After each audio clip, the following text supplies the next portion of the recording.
오늘 이 시간에는 사사기서 6장 11절로 40절을 중심으로 해서 성전을 확신을 타진 기도원이라는 제의 말씀 상고하는 가운데 피차의 풍성한 은혜 받는 시간이 되기를 바랍니다. 요즘 세상은 컴퓨터가 하지 못하는 것이 없는 컴퓨터 만능 세상이 되었습니다. 시제품의 디자인을 영상화한다든지 비행기나 자동차의 운전을 실제로 연습하는 효과를 거두는 프로그램을 만들어 사용하고 있습니다. 심지어는 많은 인력과 장비를 동원한 기동 연습을 대신하는 시나리오를 만들어 실전과 똑같은 가상전쟁을 통해 그 효과를 극대화하는 시뮬레이션을 만들어 사용하기에 이르렀습니다. 그래서 오늘날의 현대전을 컴퓨터 전쟁이라고도 부릅니다. 그러나 기도원 사사가 전쟁에 임했던 시절의 세상에는 전쟁의 성패는 군대 규모가 어느 쪽이 더 우세한가에 달려 있었습니다. 더욱 중요한 사실은 전쟁의 성패에 따라 한 민족이 전멸을 당하여 지상에 사라지거나 남거나 하는 일이 비일비재했습니다. 본문이 사사시대로서 드보라에 의한 40년 평화 끝날 무렵 위대한 아말렉의 번갈은 침략 행위로 7년간 압박과 수탈을 당하였던 시절이었습니다. 수확철만 되면 낙타로 기동화시킨 그들은 빈번히 침입하여 농토는 황폐화되어 갔습니다. 그들의 피해 이스라엘 백성은 동굴을 파서 도피 생활을 할 지경이었습니다. 그들은 마침내 하나님께 부르짖었습니다. 하나님은 기도원을 사사로 소명했습니다. 덕지실전 검이 전무한 기도원의 경우에는 사방에 흩어져 있는 이스라엘 지파들 사방에 불러 모았습니다. 훈련이라고는 받아본 적이 없는 오합지졸들이었습니다. 그들을 데리고 전쟁한다는 것은 전쟁에 하나님께서 함께 하시지만 불안하기 짝이 없는 일이었습니다. 사람은 신뢰가 가지 않을 때 상당히 말을 믿지 못하고 불안해하고 의심마저듭니다. 기도원 사사도 그런 사람 중에 하나였습니다. 그렇다고 하나님의 임재를 부정하거나 전쟁의 성패를 원하시는 대로 행하시는 하나님의 전능을 의심하기보다는 자신의 능력에 대한 한계를 느꼈기 때문이었습니다. 기도원은 하나님께서 소명하시며 부르실 때 내가 무엇으로 이스라엘 구원하리까라고 여쭈는 겸손한 사사의 기도였습니다. 그러나 다음 순간 자신의 실체를 돌아봤습니다. 내가 과연 하나님이 쓰시기에 합당한 존재인가? 하나님의 영광을 위해 완전한 성대를 거둬한다는 강박관념에 극도로 불안해진 기도원 사사는 몇 번씩이나 하나님께 여쭈었습니다. 하나님께 부르신 기회를 기도는 어떻게 행해야 성례를 하고 성리를 확고히 다졌는지를 오늘 본 말씀 상고하는 가운데 피차의 풍성한 은혜 받는 귀한 시간이 되시기를 예수님의 이름으로 간절히 축원을 드립니다. 아멘. 첫 번째는 하나님이 소명에 겸손하게 대답하는 기도원을 봅니다. 본문의 말씀 14절과 16절을 봉독하면 여호와께서 그들을 돌아보사 가라사대 너는 이 내 힘을 의지하고 가서 이스라엘 미디안의 손에 구원하라. 내가 너를 보낸 것이 아니냐? 기도원이 그렇게 대답하되 주여 내가 무엇으로 이스라엘을 구원하리까? 보소서 나의 집은 므낫세 중에서 극히 약하고 나는 내 아버지 집이 제일 작은 자이니이다. 여호와께서 그에게 이르시되 내가 반드시 너와 함께하리니 네가 미디안 사람 치기를 한 사람 치더 하리라고 하셨습니다. 동서고금을 막론하고 나라와 나라 간의 전쟁이나 반란을 평정한 일에는 능력이 있는 자를 선발하여 그 장수로 삼고 출진시키는 것이 통례입니다. 그런데 하나님께서 시기로 작전을 소명하는 대부분의 사람들은 이와는 정반대의 약한 자들일 경우입니다. 하나님은 그들의 능력을 믿는 것이 아니라 하나님의 영광을 드러내기 위한 도구로 사용하시는 것입니다. 하나님께서 가장 미혹하고 보잘것없는 자를 당신의 일꾼을 부리시기를 절개하십니다. 미디안 광야의 80세 된 모세며 여사사 보라며 더불어하며 양치기에서 성군인 다윗이 위대한 업적을 남겼으며 이들은 하나님이 부르시기 전에 극히 미약하고 보잘것없는 존재에 불과했습니다. 그러나 하나님께서는 그들과 함께 함으로써 큰 역사를 일으켰습니다. 고린도후서 12장 9절 10절에 기록하기를 내게 이르시기를 내 은혜가 네게 족하다 이는 내 능력이 약한 데서 온전하여 짐이라 하신지라. 이러므로 도리어 크게 기뻐함으로 나의 여러 약한 것들에 대하여 내게 머물게 하려 함이라. 그러므로 내가 그리스도를 위하여 약한 것들과 능력과 궁핍과 핍박과 고난을 이기노니 이는 내가 약할 때 곧 강함이라고 했습니다. 이 말씀을 통해 알 수 있듯이 하나님의 능력은 약한 데서 온전하게 만드십니다. 왜냐하면 인간이 자랑을 하지 못하게 하고 오직 하나님의 영광과 능력만을 드러내기 위함인 것입니다.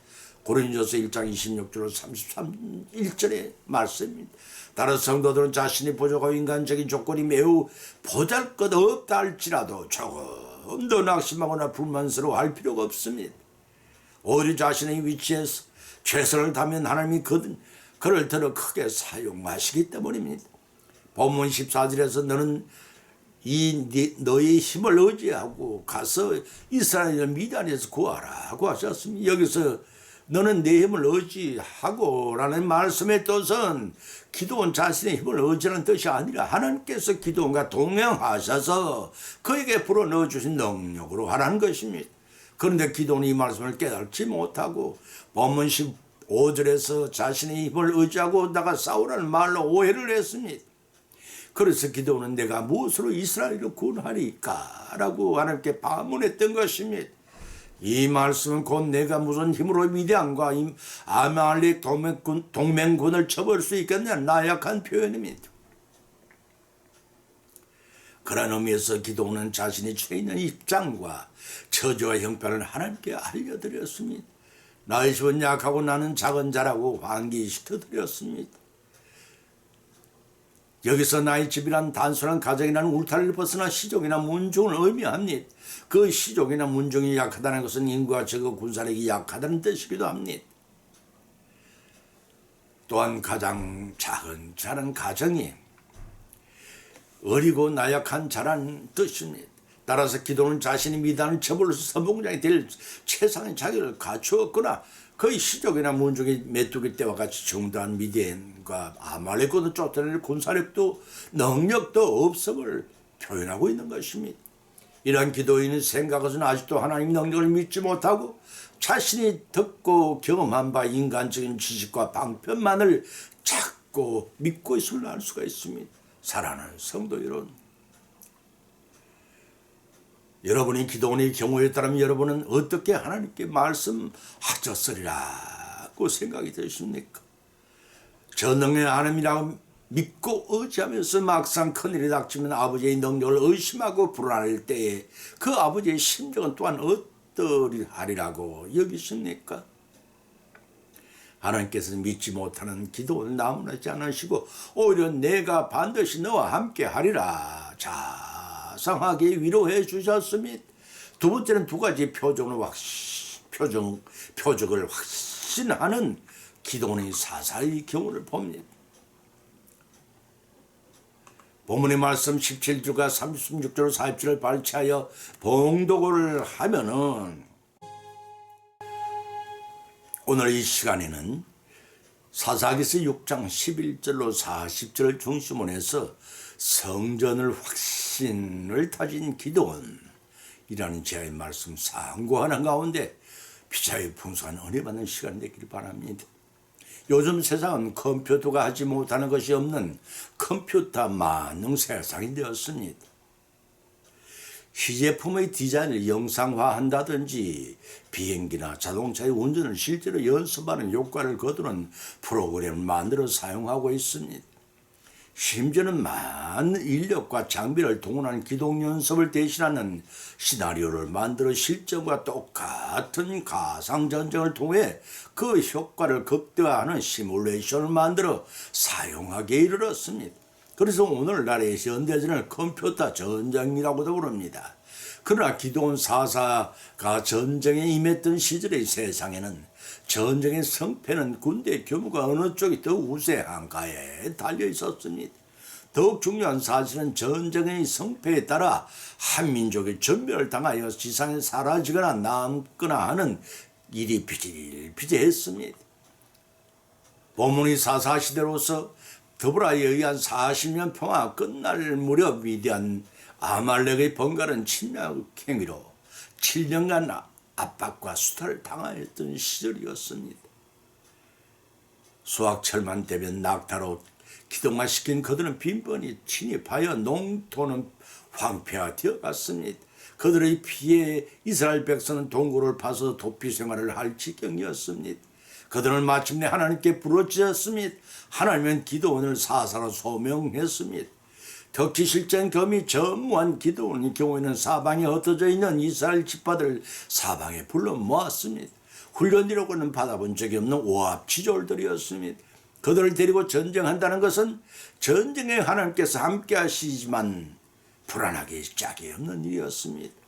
사람은 신뢰가 가지 않을 때 상당히 말을 믿지 못하고 불안해하고 의심마졌답니다. 기드온 사사도 그런 사람 중에 하나였습니다. 그렇다고 하나님의 임재를 부정하거나 전쟁의 성패를 원하시는 대로 행하시는 하나님의 전능을 의심하기보다는 자신의 능력에 대한 한계를 느꼈기 때문이었습니다. 기도는 하나님께서 소명하시며 부르실 때 내가 무엇으로 이스라엘 구원하리까라고 여쭈는 겸손한 사사의 기도였습니다. 그러나 다음 순간 자신의 실체를 돌아봤습니다. 내가 과연 하나님이 쓰시기에 합당한 존재인가? 하나님의 영광을 위해 완전한 성대를 거둬야한다는 강박관념에 극도로 불안해진 기도원 사사는 몇 번씩이나 하나님께 여쭈었습니다. 하나님께 부르신 기회를 기도는 어떻게 행해야 성리를 하고 성리를 확고히 다졌는지를 오늘 본 말씀 상고하는 가운데 피잘 풍성한 은혜 받는 귀한 시간이 되시기를 예수님의 이름으로 간절히 축원을 드립니다. 아멘. 기도원이 그에게 대답하되 내가 주께 은혜를 얻어 싸우면 나와 말씀하신 이가 주 되시는 표징을 보이소서. 이미 말씀하신 바와 같이 내 손을 이스라엘 구원하려 하시거든 보소서. 내가 양털을 한 뭉치를 다장마당에 두리니 이슬이 양털에만 있고 사면 땅은 말하면 내 손으로 이스라엘 구원하실 줄 내가 알겠나이다 하였더니 이튿날 기도원이 일찍 일어나서 양털의 이슬을 짜니 물이 그릇에 가득하더라. 기도원이 또 하나님께 여짜오되 주여 내게 진노하지 마옵소서. 내가 요만 말하리이다. 나로 다시 한번 양털로 시험한 양털만 마르고 사면 땅이 다 이슬있게 하옵소서 하였더니 이 밤에 하나님이 그대로 행하시니 그 양털은 마르고 사면 땅에는 다 이슬이 있더라고 하였습니다. 하나님께서는 반드시 내가 너와 함께 하리란 본문 16절에서 하신 말씀은 내가 큰 능력으로 모세를 시켜 이스라엘을 애굽에서 애굽시켜 해방시키신 것처럼 너를 통해 미단을 쫓아내어 주시겠다는 의지의 표현이십니다. 그러한 뜻을 확신하지 못하는 기도원에게 하나님께서는 메뚜기와 같은 미디안 치기를 한 사람 치듯 하리라고도 용기도 주셨지만 기도는 자신이 없는지 그렇게 말씀하시니까 누구인지를 확인하기 위해 징표를 통해 보여주시기를 요청했던 것입니다. 기도는 하나님의 소명을 받고 사사가 되긴 했지만 자신과 백성들의 미약한 입으로는 미디안 아말렉의 연합군과 싸워 이긴다는 것은 계란으로 바위 치기처럼 불가능한 현실임을 잘 알고 있었습니다. 아무리 계산해봐도 성산이 없는 전쟁이었습니다. 그래서 기도는 하나님이 자신을 통해 이스라엘 구원하시겠다고 하신 약속을 확인하기 위해 두 가지 징표를 요구하게 이르렀던 것입니다. 이러한 장면은 호렙산에서 이스라엘을 출애굽시킬 때 지도자로 모세를 세우심을 그때의 광경을 연상하게 합니다. 이처럼 사람은 대다수가 하나님이 약속을 온전히 신뢰하지 못할 징표를 보이지 않고는 쉽사리 믿지를 못합니다. 마태복음 13장 39절, 요한복음 6장 27절에 예수님 말씀, 고린도서 1장 21절 사도 바울이 밝혀봐 있습니다. 태어날 때부터 반적으로 태어난 불완전 존재이기 때문입니다. 그러나 그때마다 하나님께서 이스라엘 전 역사를 통해서 들어주셨고 또한 기도원의 요구에 흔쾌히 응답하셨습니다. 여기서 중요한 사실, 기도원의 표징을 요구하도가 단순히 불신앙에서 오는 것으로 치부해서는 안 된다는 것입니다. 왜냐하면 기도는 하나님 명령을 준행하는 가정에서 하나님의 역사하심을 경험했습니다. 그뿐 아니라 하나님의 신의 감동하심에 따라 이미 미디안 연합군과 싸울 대세를 갖춘 후의 표징을 요구했기 때문입니다. 그러한 맥락 기도는 요구는 하나님이 함께 하심을 재점검할 절차여 주신 괴를 놓지 않고 반드시 승리하려는 자기 결단인 촉구하긴 형태였음을 아시기 바랍니다. 기도원에게 주어진 그 가치, 영적 전투를 위한 항상 출전 준비를 갖추고 있는 오늘날을 살아가는 성도들에게 이미 구원과 승리의 표정이 주어진 상태입니다. 그것은 바로 그리스도께서 사단과의 싸움에 승리하시고 부활하신 사건의 정편 십자가가 말해주고 있습니다. 요한복음 5장 24절, 6장 4절, 58절 그리고 로마서 1장 4절의 말씀. 그러므로 성도들은 기도원처럼 재차 확인한 후 승리를 확신하고 언제라도 진군의 나팔을 올려 최후의 승리를 쟁취하기 위해 출전 준비가 완료된 상태가 되어야 합니다. 마침내 역사하심의 힘입어 완전 승리함으로써 하나님을 기쁘게 해드리는 저와 여러분이 되시기를 예수님의 이름으로 간절히 축원을 드립니다. 세 번째는 3만 명 중에 300명의 정예를 골라 승리하게 하는 하나님의 모습을 뵙습니다. 본문의 말씀 7장 2절 9절 발차에 봉독하면은 여호와께서 너를 쫓는 백성이 너무 많아 자신이 구원하였다 할까 함이라. 누구든지 두려워 떠는 자들아 돌아가라 하니 돌아간 백성이 2만 2천 명이 남은 자가 1만 명이라 아직도 많으니 그들을 물가로 인도하여 가라. 무릇 개처럼 혀로 물을 핥는 자와 무릎을 꿇고 마시는 자를 따라 세우라. 손으로 움켜 입에 대고 핥는 자의 수 300명 너희를 구원하며 남은 백성은 저절로 돌아갈 것이니라. 이에 백성이 양식과 나팔을 손에 던지라. 이스라엘 모든 사람 돌려보내고 그 300명은 머물러 두니라. 미단지는 그 아래 꼴짝에 있었더라. 이 밤에 여호와께서 기도원에게 이르시되 일어나라 내려가서 적진을 치라. 내가 그것을 네 손에 붙였느니라고 하셨습니다. 표징을 구해 승리를 기도한 확실한 기도는 미단 연합군과 한판 전투를 벌여야 합니다. 미단과 아말렉 연합군은 해변의 모래알처럼 전쟁터를 뒤엎고 있었습니다. 이에 대항하는 이스라엘 지파 연합군에 비해 이스라엘 너무나 열세였습니다. 훈련을 제대로 받지 못한 오합지졸이여 급하게 소집된 상태였고 막상 투진이 대처하자 적군의 중단 수에 이스라엘 진영은 많이 불안의 술렁이었습니다. 그런데 하나님께서 너무나 의의 말씀을 하시는 것입니다. 어디에선가 군사를 더 동원해야 하는 말씀 대신에 현재 이스라엘 군사가 많으니 줄이라는 것입니다. 첫 번째는 전쟁의 두려움에 떠는 자를 자진에 돌려보내니 2만 2천 명이 1차로 줄여졌습니다. 두 번째는 물을 먹이는 방법을 통해 남은 자 1만 명 중에서 300명만 선발을 했습니다. 이미 전쟁은 미디안 연합군 13만 5천 명 대에 300명의 전쟁이 벌어지게 된 것입니다. 인간의 상식으로는 불가능한 전쟁이었습니다. 하나님께서 원하시는 바는 능치 못하심이 없고 원하시는 바를 성취하지 못할 것이 없으신 절대 주권과 전능을 가지신 하나님이심을 믿으시기 바랍니다. 특별히 성경을 통해 하나님 만군의 하나님이요 전쟁에 능하신 하나님이란 사실입니다. 하나님께서 부족한 이스라엘군을 31,700을 돌려보낸 이유는 이스라엘 자신의 능력에 의해 승리했다고 착각하고 하나님을 거스려 자긍할 수 있는 가능성을 사전에 방지하기 위함이었습니다. 그러나 전쟁은 사람의 수가 많고 적음에 있지 않습니다. 오직 하나님의 능력에 달려있는 것입니다. 히스기야의 간절히 드린 기도에 응답하사 예루살렘 성을 보유하고 있는 아수르군 18만 5천 명을 밤사이 모두를 진멸하셨듯이 오직 하나님의 능력에 달려있다는 사실을 백성들에게 주지시키기 위하며 백성들이 이를 성공하고 하나님을 믿고 오지 않은 백성들을 만들기 위함이셨습니다.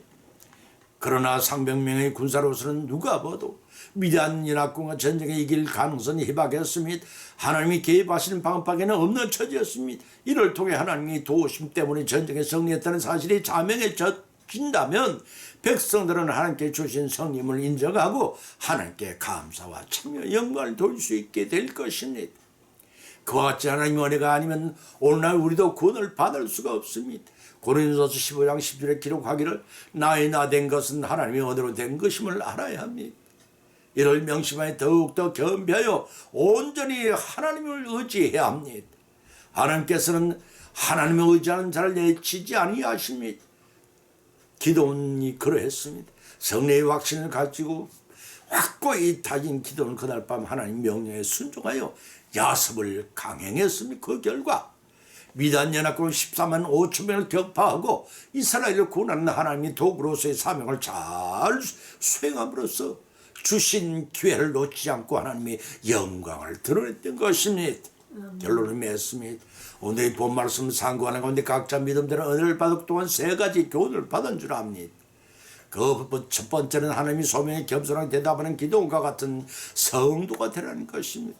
하나님께서 우리를 73억 인구 중에 불러내신 그 주신 기회를 놓치지 말라는 것입니다. 우리가 그 소명을 거절할 때에는 다른 사람에게 그 영광이 돌아간다는 사실을 명심하고 후회 없는 신앙의 삶을 살아야 한다는 것입니다. 두 번째는 두 가지 표정을 확실한 기도원 사사처럼 자신의 능력으로 소명을 행하려 들지 말고 겸손히 자신을 돌아보고 하나님께 확인받고 전적으로 순종하는 자가 되는 것입니다. 세 번째는 3만 2천 명 중에서 300명의 정예를 골라 기도원을 성립케 하신 하나님의 뜻을 알라는 것입니다. 이는 초청한 자들은 많으나 택한 자들은 300명에 불과했다는 뜻입니다. 이를 통해 우리는 언제 어느 때 어디서든지 영적인 전투의 기습을 당할지라도 적각 반격하여 성들을 일궈내는 믿음의 정예들이 되라는 것입니다. 그러한 기도는 300명의 군사들처럼 하나님께서 함께 하시는 전쟁에서는 승리하여 진심으로 하나님께 영광을 돌리는 것이 너무나 당연한 것입니다. 이러한 교훈을 받은 것으로 그치지 말고 하나님께 소명하시고 주신 기회를 성의로 거두어 드리는 저와 여러분이 되시기를 예수님의 이름으로 간절히 축원을 드립니다. 아멘.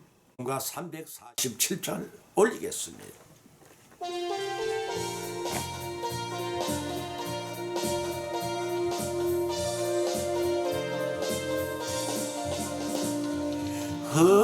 허락하신 새 땅에 들어가려면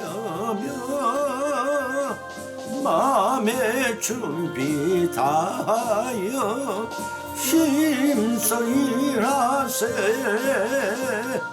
여호수아 본받아 앞으로 가세. 우리 구할 처소는 주님 품일세. 시험 환난 당해도 낙심 말고서 맘의 걱정 버리고 힘써 일하세. 여호수아 본받아 앞으로 가세. 우리 거할 처소는 주님 품일세.